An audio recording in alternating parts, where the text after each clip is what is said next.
real quick before we move on to fact and no cap, I got one quick topic, guys. What's going on with the Clippers and Kawhi Leonard? Have you guys seen that? Yes, I have. Yes. It's some garbage.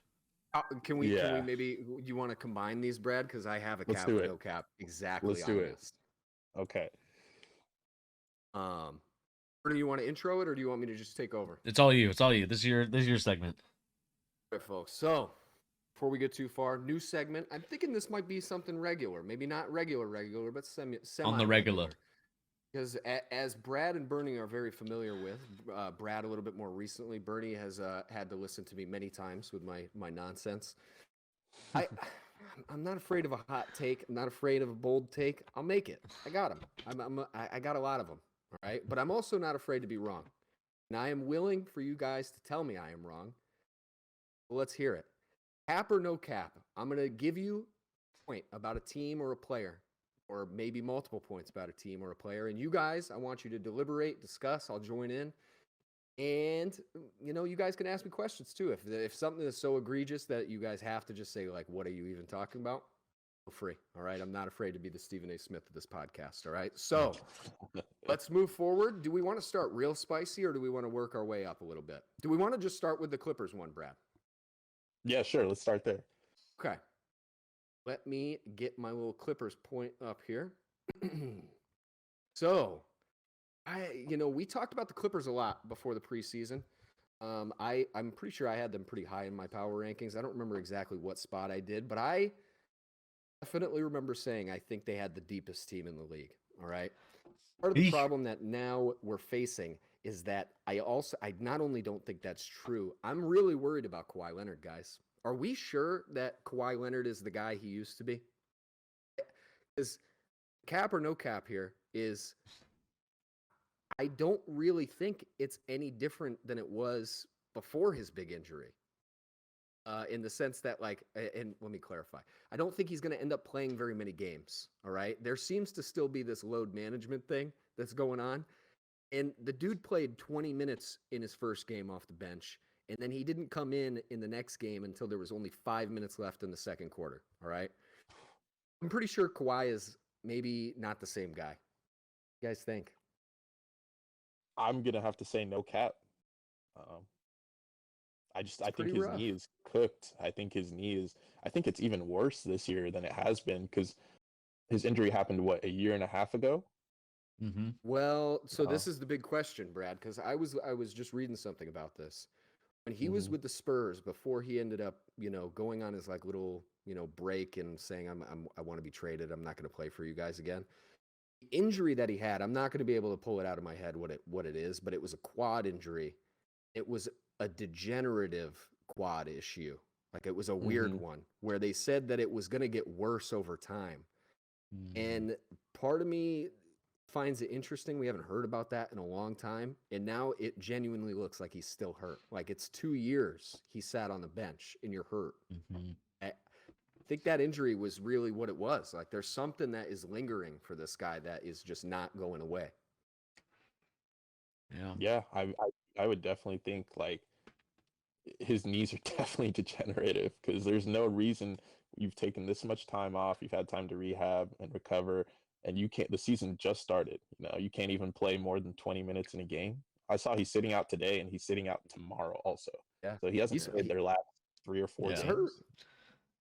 Yeah. I mean, I think that we've gone to this point now where I think Kyrie Irving's time as, one of the top players in the league is probably come Why you mean? and gone. Yep. I think it's come and gone. I mean, we think about like he can't even play a full game anymore. Can't even, play a ton of games in a row. I mean, it's a concern if you're the Clippers, man. I mean, you gave up the farm in terms of money, in terms of, swindling him from the Lakers.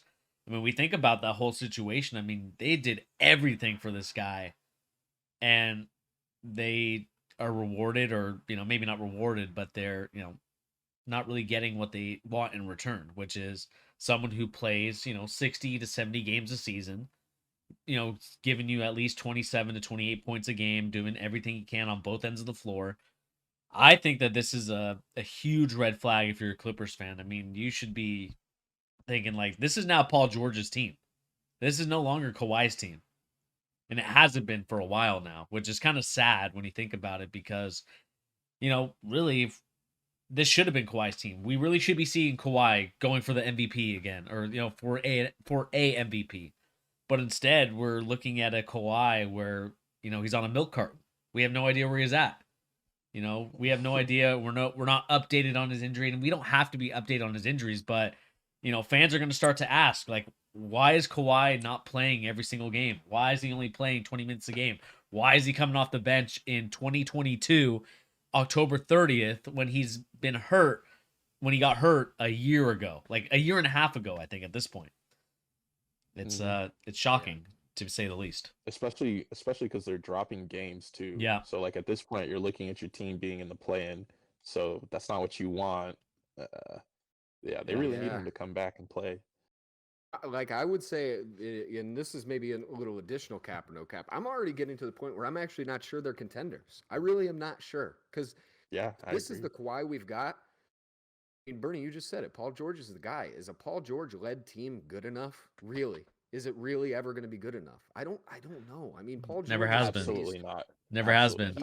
We've seen it already. We've seen this story twice. Sure. 3 times now. I mean, playoff P. He's got his own nickname. Push off P. Exactly. Pandemic P. Pandemic P. That was wild.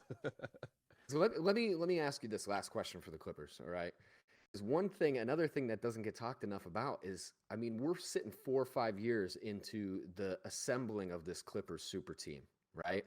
4 years. It doesn't really talked about how much of a disaster this has been in comparison to the Nets and the Lakers. I mean, the Lakers actually are the only ones that actually had any success. They did win a championship, realistically, right? Yeah. The Clippers haven't done anything. I mean, they made it to the Western Conference Finals a couple of years ago, I believe. And it's not good enough, man. It's just not good enough. And you look at what OKC has now with all the stuff that the Clippers sent for Paul George. I mean, Shai Gilgeous-Alexander, to me, is borderline. He's right there. Is he better than Paul George? I don't think it's that crazy to ask. You could have had him on your team. You could have had all those picks. You could have had all these things, and look at what you gave away to get these stars that haven't really amounted to much. So I'm interested to see when people start to talk about, hey, Clippers, we've been really patient with you guys. There's been a lot of excuses for your team, the players on your team, all of it. The only person who's blameless in this whole situation is Ty Lue, to me. I mean, he's done everything he can to hold it together at every point in time. Kudos to him. It's a lot right now to hold together because, I said they were the deepest team or one of the deepest teams. I feel very differently about that already. Like, I just don't see it because Reggie Jackson's hurt. I mean, their bench players, like, they're great if they're bench players, but if Kawhi's hurt every night, they're not bench players. They're just not good starters at that point. So, the Clippers are right.